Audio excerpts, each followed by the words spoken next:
What if I told you that a few tiny pieces of cinnamon stick could completely transform your garden? Cinnamon isn't just a spice for your kitchen.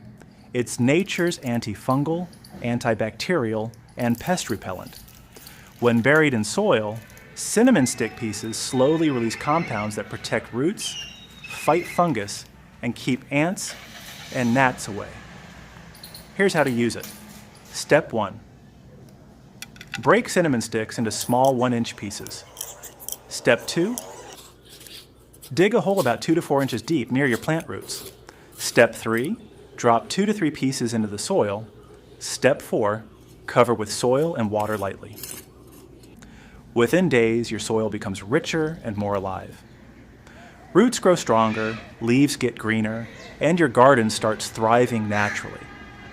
Use only a few small pieces per plant. Too much isn't needed.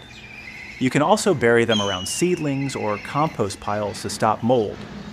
So grab a few cinnamon sticks, bury them in your soil, and watch your garden transform. Like, share, and subscribe for more amazing garden secrets.